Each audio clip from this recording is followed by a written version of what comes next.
Ok, donc bienvenue à tout le monde. On continue avec un satsang. On a un beau groupe aujourd'hui. Ça fait plaisir de se retrouver tous après le festival, le premier festival qui a eu lieu ici en octobre. Et donc, on continue avec à la fois ceux qui commencent le cours en ligne, ceux qui sont déjà dedans depuis un certain temps. On continue avec la thématique de l'expansion. On trouve donc l'expansion comme une phase, une partie de la méditation, une partie en fait très importante puisque littéralement la phase d'expansion en réalité c'est l'état de méditation. Et on va voir que c'est pas quelque chose qu'on peut forcer. Donc on va parler de l'expansion en fait, comment euh, permettre cette expansion. Et on va voir que c'est pas quelque chose qu'on peut forcer, on peut pas expanser la conscience de force d'une certaine manière, mais on peut inviter cette expansion et on peut se détendre à l'intérieur. Et en réalité, on peut faire beaucoup de choses dans notre vie, dans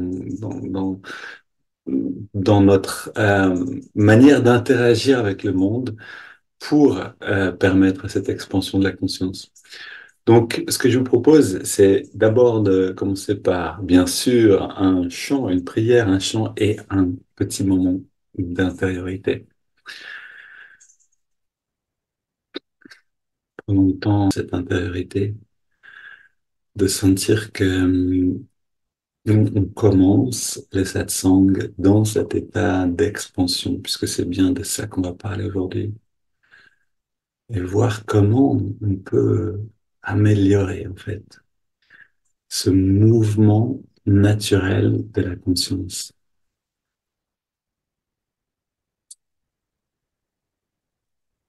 Vous savez, il y a aussi une très belle manière qui est décrite par Sri Yukteswar, le maître de Yogananda, pour étudier les vérités spirituelles, la sagesse de manière générale. C'est justement d'aller dans cette phase d'expansion, de prendre une phrase de la Bhagavad Gita ou des évangiles ou quelle que soit la source de la sagesse, et puis lire cette phrase, fermer les yeux, s'intérioriser, puis aller dans la méditation sur cette phrase, c'est-à-dire aller se baigner, si on veut, dans la signification, dans la profondeur de ce qu'on vient de lire et d'en retirer de cette manière tout le fruit. C'est une très belle manière de rentrer par soi-même, finalement, dans l'expérience du sens de quelque chose. Alors, pour commencer, je voudrais vous lire ce passage d'une leçon de Yogananda sur justement les étapes de la réussite. Pourquoi je parle des étapes de la réussite? Parce que quand on médite, bien sûr, on souhaite réussir à cette expansion-là. Et de quelle manière on peut le faire? Ces étapes pour réussir quelque chose s'appliquent à tout ce qu'on souhaite faire. Première chose, donc rappelez-vous que les étapes de la réussite sont les suivantes. Premièrement, le choix d'une bonne vocation matérielle ou spirituelle, une qui vous convient. Donc là, on peut vraiment parler par exemple, quand on parle de la pratique de la méditation, en fait, le choix d'une bonne pratique, le choix d'enseignements qui nous correspondent. La deuxième étape, l'exécution de ce travail avec attention, amour et intérêt sincère. Donc, si on applique ça à la méditation, à entrer dans cette pratique de la méditation avec attention. On prend ces techniques qui nous sont données telles quelles et on rentre à l'intérieur de chacune de ces techniques. Donc, si on prend par exemple la méthode Hongso, on va dire que c'est cette vocation, ce matériel qui nous correspond. Ensuite, exécuter ce travail, c'est-à-dire rentrer dans la pratique de Hongso, va nous demander de prendre chaque élément de Hongso et d'aller à l'intérieur le plus profondément possible. L'observation du souffle, avec attention, amour et intérêt. Le mouvement du doigt également. Le mantra également. Ensuite, troisième étape, l'intérêt continu et une patience surhumaine sont nécessaires à ce travail. Alors, qu'est-ce que ça veut dire? Ça veut dire que d'un côté, on reste curieux de ce qui est en train de se passer, on nourrit un intérêt constant. Et non pas, ok, je médite, et puis je commence à observer le souffle d'une manière plus ou moins mécanique, et puis je commence à penser à autre chose. Non, en fait, c'est justement la dose de conscience qui est présente qui va déterminer la qualité du travail. C'est ce que nous dit cette phrase ici. Et en même temps, une patience surhumaine. Qu'est-ce que ça veut dire surhumaine? Ça veut simplement dire, en fait, que on n'attend rien de ce qu'on est en train de faire. C'est simplement cette idée-là de dépasser le conditionnement humain, on va dire naturel ou habituel, qui est d'attendre quelque chose de notre investissement. Et là est vraiment, si vous voulez, un piège dans le fait de méditer. Et ça, je l'ai vécu personnellement pendant des années, c'est d'espérer quelque chose de notre méditation, absolument. Bon, bien sûr, on a une intention quand on va méditer. On le fait parce qu'on veut grandir spirituellement. On le fait peut-être parce qu'on voudrait vivre un état plus large. Mais en même temps, quand on s'assoit et qu'on commence à méditer, on a besoin d'abandonner consciemment ces attentes-là et d'être simplement patient, c'est-à-dire de profiter de l'effort et de laisser les fruits venir quand ils viendront. Exactement comme on plante un arbre, on l'arrose, et on accepte que les fruits viendront quand le temps sera le bon. On va pas regarder les fleurs chaque jour en espérant. On laisse simplement. Le soleil vient, on arrose et les fruits viendront en temps voulu. Et, hum, et enfin, quatrième étape, la dernière, la pensée du progrès constant, tout en agissant avec patience, doit être utilisée, doit être nourrie pour neutraliser les résultats d'une habitude mécanique. Et c'est en fait exactement ce que je vous disais à l'instant, c'est-à-dire la pensée du progrès constant. C'est ce qu'on vient de faire ensemble en méditant, c'est-à-dire on regarde le souffle et on se rend compte qu'on apprécie l'inspire, ok, et l'expire. Puis vient une nouvelle respiration et on se rend compte qu'on peut l'apprécier encore un peu plus. Et on se rend compte en faisant ça qu'on est en train de progresser, qu'on reste dynamique avec notre technique d'observation du souffle. De la même manière avec la détente. On s'aperçoit qu'on a un état de détente dès le premier expire avec le mouvement du doigt, mais que à la deuxième respiration, on sent un bien-être plus grand encore. Et de cette manière, cette pensée du progrès constant, tout en agissant avec patience, c'est-à-dire sans attendre quelque chose tout de suite, mais justement, je fais de mon mieux et je profite de ce qui est en train de se passer. Ça va nous catapulter, ça va nous faire avancer réellement. Et c'est ce qui va nous permettre de neutraliser, c'est ce que dit Yogananda ici, neutraliser les résultats d'une habitude mécanique. Quels sont les résultats d'une habitude mécanique? Ce serait de se dire, OK, ben je médite, OK, qu'est-ce qu'on doit faire? Je regarde le souffle, OK, maintenant c'est le mouvement du doigt et maintenant c'est le mantra. Combien de temps? 10 minutes, OK, c'est parti. Et pendant ces 10 minutes-là, on est dans une sorte de répétition inconsciente, semi-consciente, on pourrait dire. On pense à mille choses, on revient, on se rappelle un petit peu, on s'en va à nouveau, on revient. On n'a pas cette attention constante ou cette pensée du progrès constant, comme le dit Yogananda, mais on est à demi présent et on est dans une habitude mécanique. Et le résultat, en fait, de cette habitude mécanique, ça va être de nourrir une tendance à être à moitié là pendant qu'on est en train de méditer. Et ça, c'est un des pièges quasiment inévitables sur le chemin de la méditation. On tombe tous à un moment plus ou moins dans une sorte de semi-conscience, bien sûr, et ensuite on a besoin d'en ressortir, de retourner vers la pensée du progrès constant, c'est-à-dire de voir qu'on est en train d'approfondir quelque chose, euh, pour en ressortir. Et voilà, c'est quelque chose, voilà, c'est des choses simples, si vous voulez, que nous dit Yogananda ici, ces quatre étapes qui mènent finalement à la cinquième, qui est ce qu'il appelle le royaume du succès. C'est-à-dire que si on peut avoir, euh, je répète rapidement, donc le choix de la vocation matériel ou spirituel qui nous convient, en fait, les bons enseignements, les bonnes techniques, quelque chose qui parle, on est content de ces enseignements, on veut les pratiquer. Si on a ça, plus un intérêt, un amour pour l'exécution du travail qui nous est demandé, plus un intérêt continu et une patience totale. C'est-à-dire, je n'ai pas d'attachement avec le résultat de mon action, je travaille pour le plaisir de faire de mieux possible et de voir où cela va me mener. Si on a tout ça, plus la pensée du progrès constant, donc on est présent constamment, on n'est pas perdu dans des pensées, ou en fait, dans une habitude mécanique, parce qu'on sera nécessairement un peu perdu dans les pensées, c'est OK, mais on revient à la conscience.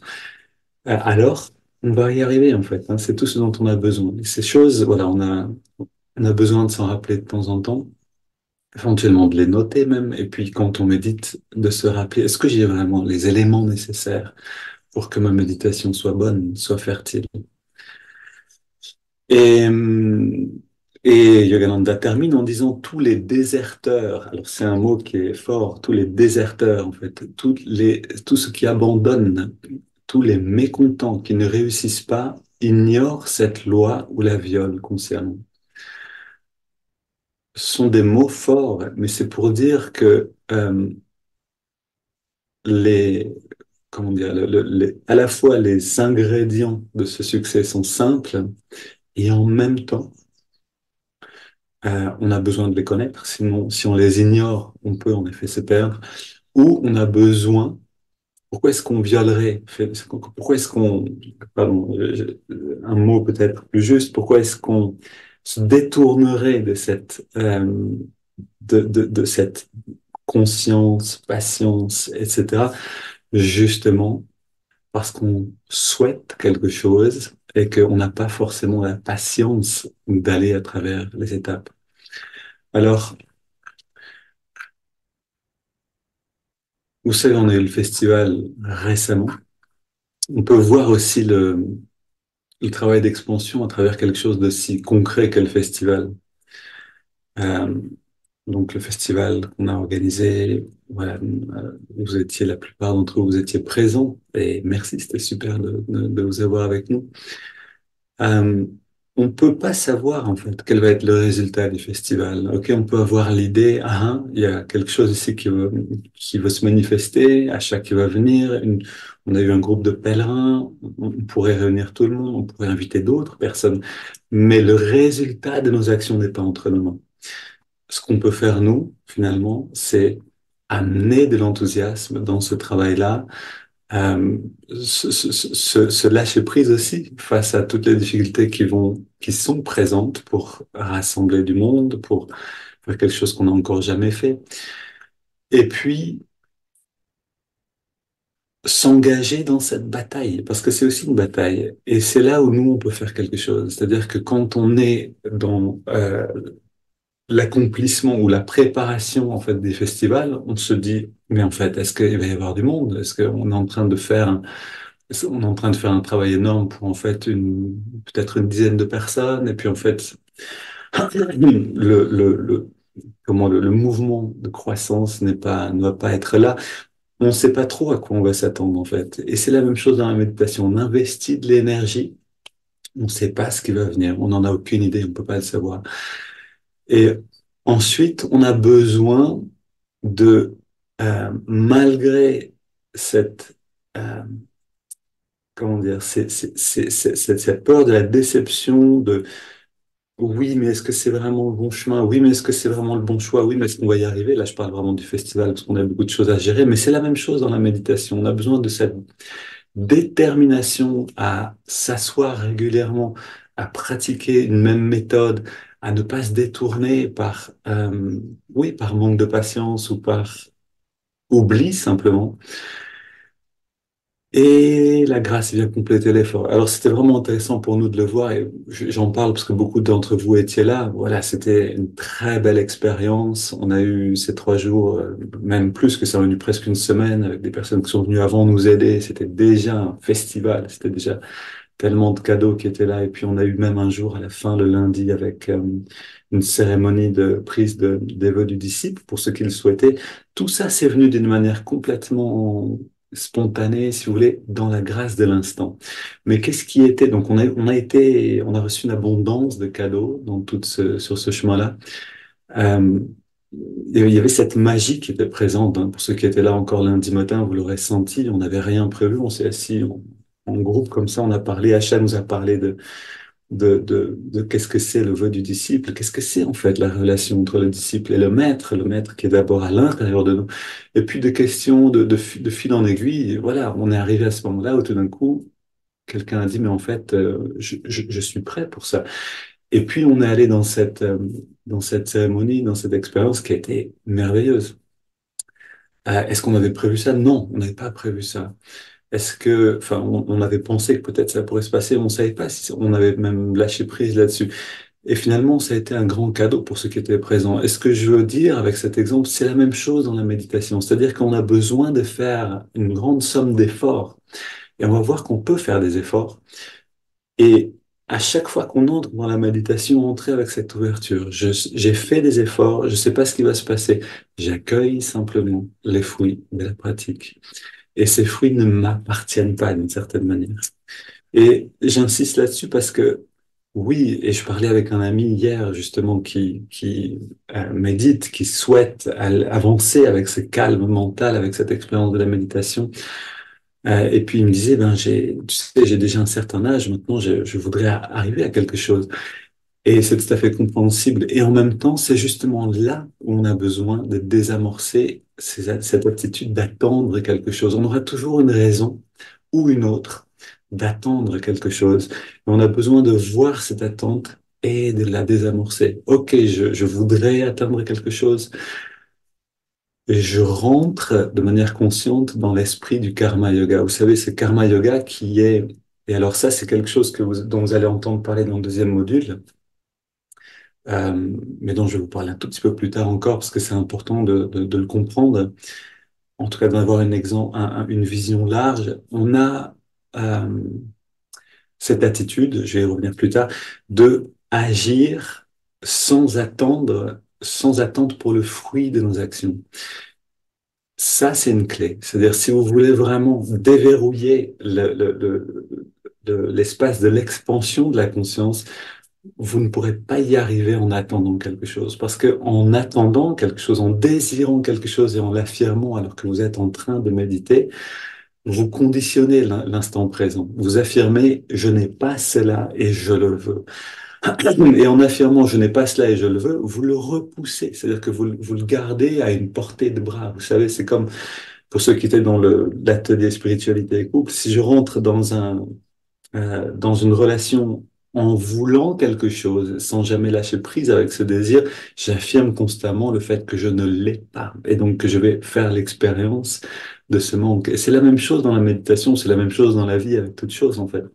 Donc on a besoin en effet de faire un travail, puis on a ensuite besoin de rentrer dans l'attitude nécessaire de Nishkam Karma, c'est-à-dire vraiment j'abandonne, j'agis, mais je n'attends rien du fruit de mes actions. Bon, alors qu'est-ce que c'est ce travail qu'on peut faire? C'est la question qu'on peut se poser. Et comment aller vers l'expansion de la conscience? Oui, dans la méditation, on a besoin de lâcher prise. Par contre, dans la vie de tous les jours, c'est-à-dire, on peut dire que toute notre vie, toute la journée, prépare notre méditation. Et notre méditation nous prépare pour notre journée. Donc, c'est quelque chose qui est toujours, voilà, en communication. Il y a un va-et-vient constant entre les deux. Mais de quelle manière on peut préparer notre méditation pendant la journée? Si on est vraiment pressé d'avancer, si vous voulez, et ça, je parle parce que voilà, c'est ce que j'ai toujours été, j'ai toujours senti une sorte d'urgence. Vous savez, la première fois que j'ai lu un livre sur la méditation, c'était un livre de, je crois, Arnaud Desjardins, ou c'était le livre de Ramana Maharshi, je crois, Sois ce que tu es. Et ça a été comme, oulala, il y a quelque chose de plus, en fait, hein, dans la vie. Il y a quelque chose de plus. Je le savais comment y aller. Et ce qui est intéressant, c'est que je suis tombé sur Ramana Maharshi qui ne donne aucune technique, aucune méthode, qui dit simplement, sois ce que tu es. Donc j'étais là avec cette impatience à me dire il faut avancer, mais je n'avais pas de méthode, pas de... Donc j'ai dû trouver avec Arnaud Desjardins des manières simples de méditer, et puis j'ai commencé à pratiquer tous les jours. Mais j'avais cette urgence, mais je savais pas quoi en faire. C'est-à-dire cette énergie de l'urgence, je veux grandir, je veux... Elle est saine, cette énergie-là aussi, hein. Il faut simplement savoir la canaliser. On a besoin, d'une certaine manière, de la retirer de la méditation. C'est-à-dire, oui, on médite, mais sans l'urgence, on médite avec cette détente, cette patience. Par contre, dans la journée, dans notre interaction avec le monde, on peut agir avec cette énergie-là. La manière la plus simple euh, euh, de, d'aller dans une expansion de la conscience, c'est en fait la manière la plus directe, c'est d'agir pour le bien, non pas seulement de soi-même seulement, mais pour le bien de tous. À partir du moment où j'ai des actions qui sont dans la juste attitude et pour le bien de tous, je me mets sur une fréquence de pensée qui dépasse mon intérêt personnel. Ça, c'est quelque chose donc auquel on n'est pas habitué à ça en Occident. On a tendance en général à agir pour voilà qu'est-ce qui va de quoi j'ai envie maintenant en fait, hein, qu'est-ce qui va me faire du bien maintenant et puis les obligations qui sont le travail, le payer le loyer, etc., etc. Maintenant, si on amène la pensée ou l'action pour le bien des autres dans cette équation, on a en effet une croissance de la conscience parce que on passe plus seulement de obligation à intérêt personnel, en fait. Enfin, en fait, les deux sont simplement des choses qui nous reviennent à nous, mais on commence à agir pour plus que soi-même. Vous savez, c'est quelque chose que j'ai découvert quand j'étais chez Ama. Ça a été pour moi une révélation, littéralement. C'est-à-dire que je sentais bien qu'il y avait quelque chose qui manquait dans ma pratique. Je m'asseyais, je méditais chaque jour, 1 heure le matin, 1 heure le soir, avec beaucoup de force, de volonté, de concentration. Je savais pas qu'il y avait un état où il fallait se détendre et où il y avait ensuite une expansion de la conscience. Donc j'essayais, puis j'arrivais à des sortes d'états de concentration intense qui n'étaient pas désagréables, mais il y avait quelque chose qui me manquait. Et c'est seulement quand j'ai commencé à intégrer ces éléments essentiels, je dis essentiels vraiment dans le sens, dans le sens du terme, c'est-à-dire on ne peut pas faire sans. C'est quelque chose qui fait partie intrinsèquement de notre esprit, de notre spiritualité, euh, dimension de agir pour le bien des autres. À partir du moment où j'ai commencé personnellement à le faire, j'ai senti que l'expansion venait d'elle-même. C'est-à-dire que la croissance se fait naturellement. Pourquoi en fait? Alors, c'est là où je voudrais vous parler rapidement de cet oiseau. Vous savez, on compare l'esprit en un d'un oiseau. On a les deux ailes, on a la tête de l'oiseau et on a la queue de l'oiseau. Un oiseau, pour, pour voler, a besoin de ces quatre extrémités. On ne peut pas faire sans. On peut lui couper les pattes, ça peut peut-être marcher. Par contre, on ne peut pas lui couper une aile. On ne peut pas enlever la queue. C'est-à-dire, on a besoin des quatre extrémités. Pour ceux qui ont suivi le cours, vous connaissez déjà l'image, mais c'est bien de s'en rappeler. On a donc la tête de l'oiseau, qui est en fait l'expérience de la méditation. Donc, la tête, c'est littéralement ce qu'on appelle Raja Yoga ou la méditation elle-même. C'est ce qui va nous permettre de faire l'expérience de ces états-là. C'est la conscience. Ensuite, on a la queue de l'oiseau qui lui donne la direction. Cette queue de l'oiseau, c'est ce qu'on peut appeler Jnana ou la connaissance. Cette connaissance nous donne le discernement pour avancer dans la bonne direction. C'est parce que j'ai, par exemple, connaissance de qui je suis, peut-être d'une tendance à vouloir prendre des raccourcis, que je vais pouvoir revenir ou rester dans le bon chemin plutôt que de tourner en rond, de raccourci en raccourci, par exemple. Ok. Ensuite, on a les deux, ou simplement, vous savez, rester dans le shopping spirituel, comme le disait Acha, c'est-à-dire passer d'une spiritualité à l'autre sans une direction claire, vous savez. Et ça, c'est vraiment ce que nous donne la compréhension en fait du chemin, la connaissance, c'est pouvoir prendre la bonne direction et la garder. Ensuite, on a besoin d'avancer. C'est les ailes. Et comment on avance? On avance avec une aile qui s'appelle Karma Yoga, c'est-à-dire agir non pas pour moi seulement, mais pour le bien de tous, et Bhakti Yoga. Et Bhakti, c'est en fait l'attitude d'offrir euh, toutes nos actions, d'offrir, si vous voulez, notre conscience, d'offrir notre pratique entière à cette conscience plus grande. Et donc, parce qu'on peut faire du karma yoga sans bhakti yoga, et dans ce cas-là, on va tourner en rond. Vous savez, c'est l'histoire d'un oiseau qui aurait une seule aile, il va pas réussir à s'envoler, il va tourner simplement. Mais on peut aussi, donc on peut rentrer, je veux dire, dans cette action constante et disproportionnée, mais sans l'offrir à une dimension plus grande. Et donc, ça va donner, voilà, ce burn-out qu'on peut trouver en agissant à fond la caisse dans une activité caritative, par exemple, mais avec une attitude qui ne va pas nous faire grandir spirituellement. Peut-être parce qu'on est plein d'attentes, peut-être parce qu'on est dans une frénésie, peut-être parce qu'on oublie que cette action-là est censée aussi nous profiter spirituellement. Et Bhakti Yoga, ici, c'est la dévotion. Elle a besoin, donc cette dévotion, elle a besoin de la deuxième aile, de l'action, pour être complète. Et finalement, alors là c'est rapide, hein, on va approfondir tout ça dans le deuxième module, mais quand on a compris cette image de l'oiseau et que on nourrit chaque jour le, l'expérience de la méditation, le discernement, en écoutant par exemple Swami parler, Swami Kriyananda ou d'autres qui sont vraiment très doués pour communiquer la sagesse de cette manière simple, ou comme un chat peut le faire aussi.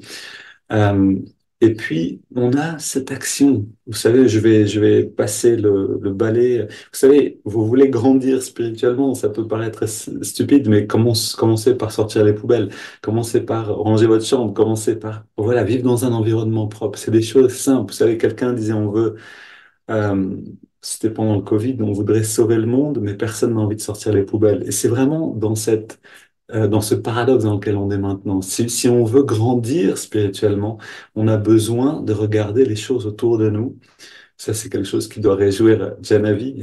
Chaque fois que je parle de ça dans un satsang et qu'ensuite il faut faire le ménage, elle me dit, tiens, sois à la hauteur de tes paroles.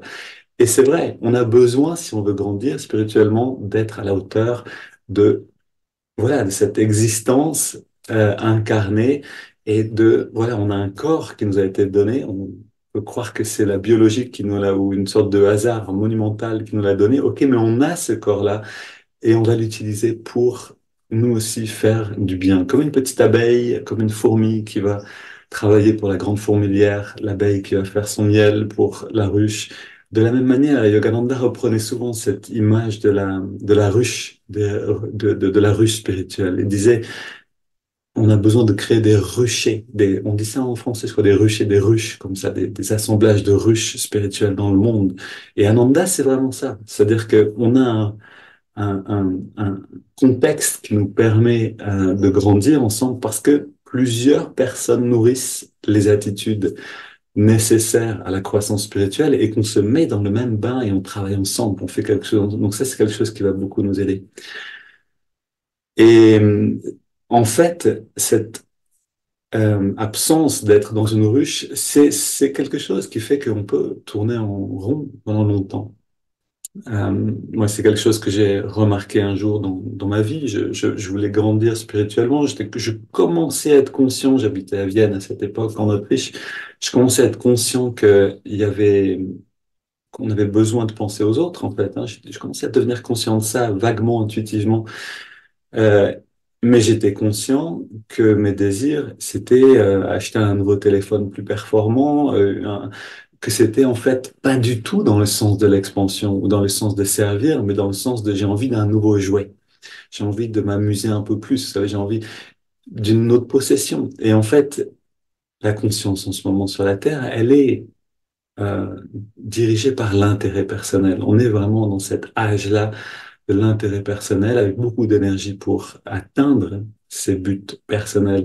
Mais si on veut grandir spirituellement, on a simplement besoin de On sait ça, ok, et on va agir dans l'autre sens. On va agir pour le bien des autres et on va le faire sans attendre sans attendre, sans attachement pour les fruits de notre action, simplement en offrant ces actions-là avec une forme de dévotion ou simplement avec le fait de donner à la grande fourmilière si on n'a pas une croyance en quelque chose de divin, une contribution naturelle, on pourrait dire, à ce que nous-mêmes on a reçu, puisque nos vêtements, simplement, ou la maison dans laquelle on habite sont déjà un don de la société envers nous. Et donc, on peut donner quelque chose en retour.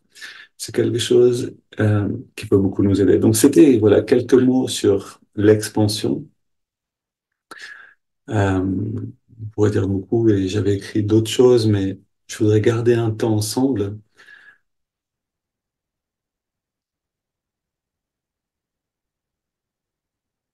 Un instant.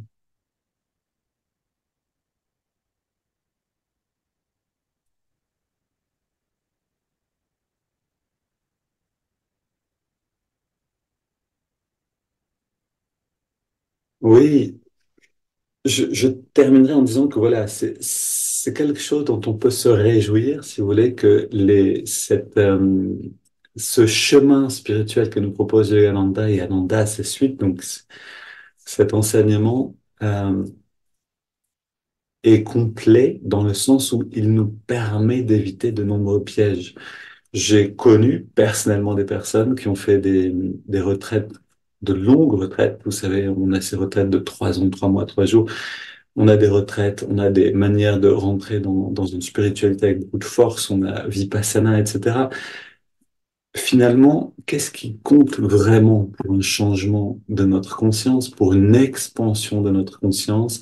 C'est un équilibre entre cette action pour plus grand que nous-mêmes et cette méditation régulière avec une absence d'attente. Et quand vous sentez justement que vous avez des attentes, des espoirs, de l'impatience, et que vous pouvez écrire ces choses-là, vous pouvez commencer à les formuler, à les ventiler par le fait de non pas seulement les garder pour vous, mais en parler, les voir, vous libérer de tout ça. Alors quelque chose peut venir et vous aider à avancer. On a besoin de voir qui on est maintenant, agir avec ces choses-là. Maintenant, pourquoi je parle souvent du deuxième module, c'est parce que le deuxième module va nous permettre, le premier module, c'est vraiment les bases de la méditation, ok? C'est voir comment on a besoin de faire pour s'intérioriser, comment on a besoin de faire pour arriver à une méditation régulière, une pratique régulière. Comment on a besoin de faire pour, quelle attitude on a besoin de cultiver pour justement ouvrir les portes de la méditation et de l'expansion et quelles attitudes vont les garder fermées. Donc c'est vraiment des connaissances de base. Le deuxième module va nous apprendre vraiment, en fait, comment vivre toute notre vie dans un sens d'expansion. Et à partir de là, et pour nous ça a été vraiment, je le répète à chaque fois, une grande découverte, ce deuxième module, c'est parce qu'il y a un moment quand on applique ces principes-là, ou, et je vous encourage, ceux qui ont déjà suivi le deuxième module, à y retourner régulièrement, à reprendre la première leçon, à reprendre la deuxième, à le faire avec beaucoup de temps, parce que c'est très dense, c'est très riche. Et en vivant de plus en plus ces réalités-là, il y a un moment où on est OK avec ce qu'on est. C'est-à-dire qu'on a une telle, euh, je dirais, satisfaction dans le fait de savoir que faire, de le faire un petit peu chaque jour et de voir cette transformation se faire, que naturellement, euh, on perd, je dirais, l'idée de, vous savez, il faut atteindre quelque chose. On est conscient qu'on est en train de grandir, mais on est conscient qu'on est en train de le faire et qu'on n'a pas besoin de se battre pour atteindre quelque chose, simplement agir calmement tous les jours. Une bataille tranquille, on pourrait dire, un petit peu chaque jour.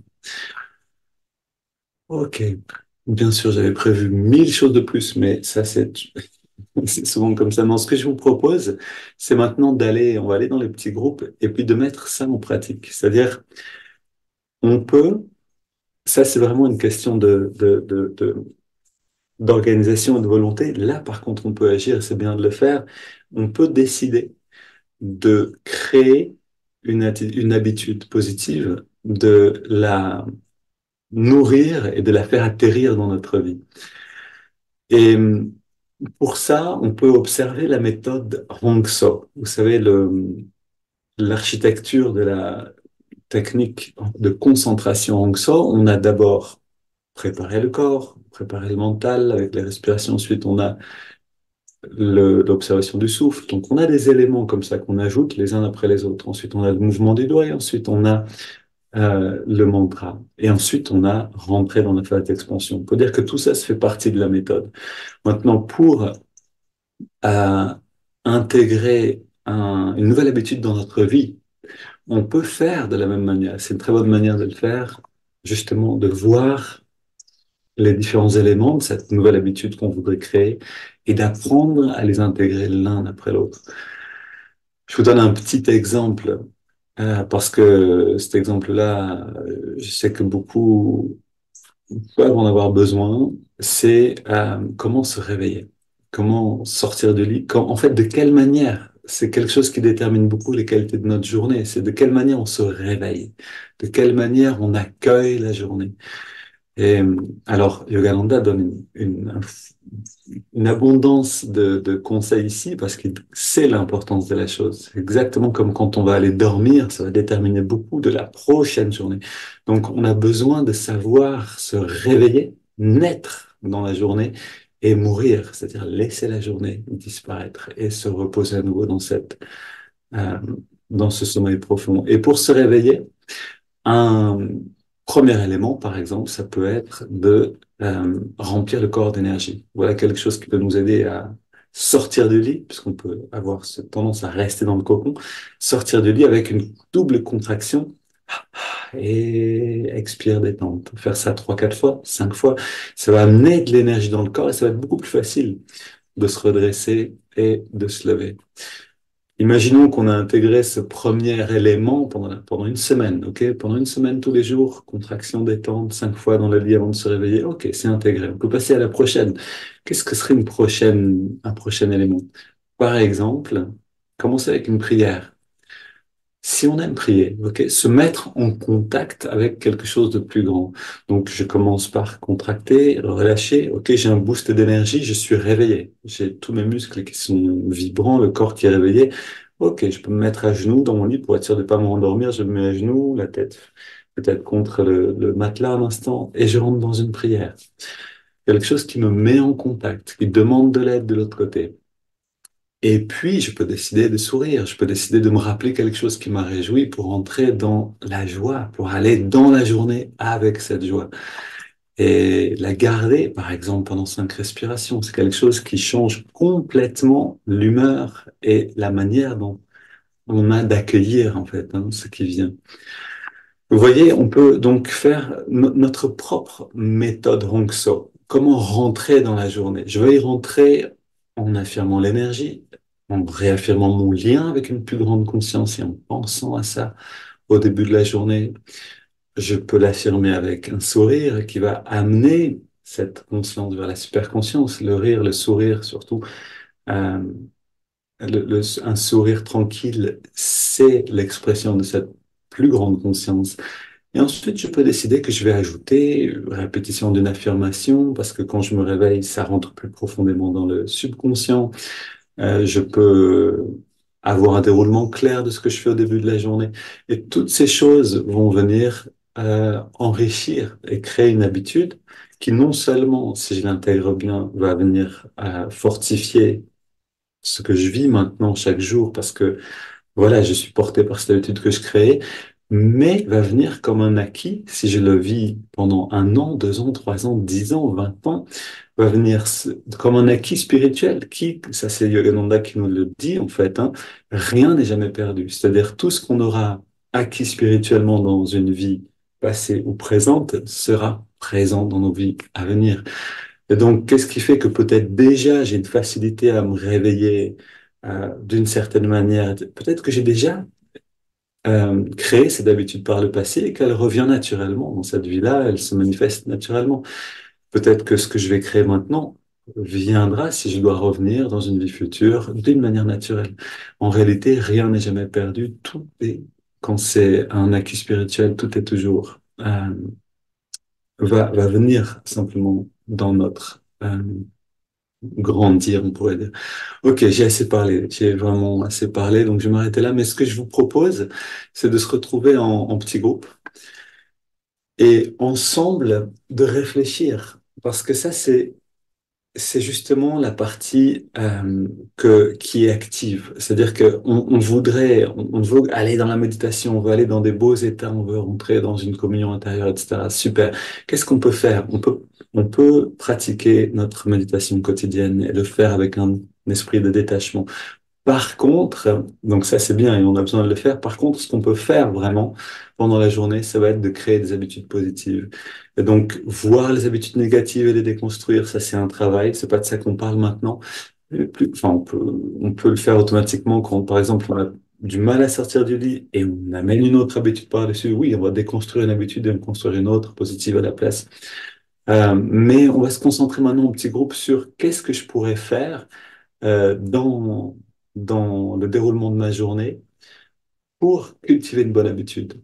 Que ça soit une action simple comme moi, j'ai vraiment dû à un moment développer une habitude de faire le ménage un peu plus, donc je me le suis organisé, j'ai planifié le moment, j'ai planifié comment j'allais le faire, comment me régaler en le faisant, peut-être en écoutant un podcast intéressant, j'aimais bien écouter Achat en passant l'aspirateur, juste des petites choses comme ça. Donc ce que je vous propose, c'est de parler ensemble de où est-ce que vous en êtes avec ce travail de créer des bonnes habitudes dans votre vie, est-ce que vous avez commencé à le faire ou pas encore, où est-ce que vous en êtes, et puis peut-être de profiter de ces moments d'échange, d'inspiration pour en créer une nouvelle.